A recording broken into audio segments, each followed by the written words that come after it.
Well, some of the trends that I've seen definitely have to do with skin. My own personal aesthetic when it comes to makeup is I'm a big believer in great skin because makeup looks best when the skin is great. So one of the trends I've seen, of course, is dewy, kind of glowy skin because what that does, it makes the bride it gives her this kind of youthful, fresh, feel, which I think all brides want to have on their wedding day.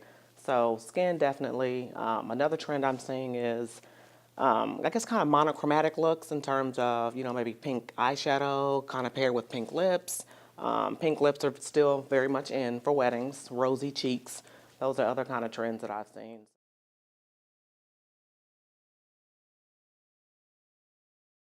So some advice I would give a bride leading up to the wedding day to ensure that her skin is the best that it can be would be to first establish a skincare regimen if she doesn't already have one.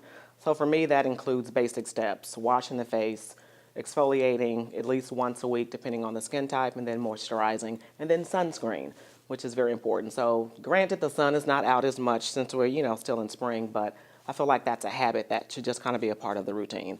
So those are definitely three basic steps, including the sunscreen, that I would encourage a bride to do leading up to the wedding day. If she's not already doing something like, washing the face, regular mask or exfoliation, moisturizing, definitely getting on a regimen that has those basic steps.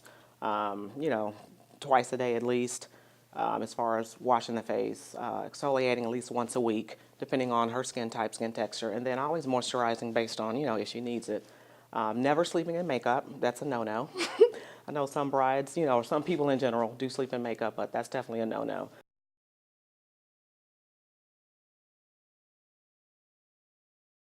So if a planner is looking for pricing for their client, I would suggest, and I'm speaking from a makeup artist and a hair person point of view, that they research companies that are out there to get a price point in terms of what to share with their bride, as opposed to assuming what the average price, for example, would be.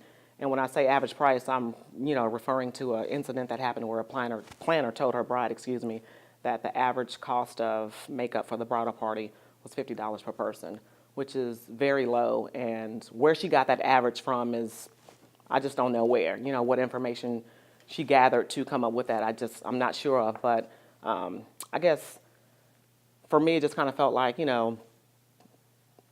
reach out to the makeup and hair company and just kind of, get an idea or feel for what that is, as opposed to just kind of throwing a number randomly out there, so that that bride doesn't think that every artist, falls in that category. So just research and then also stand in your lane.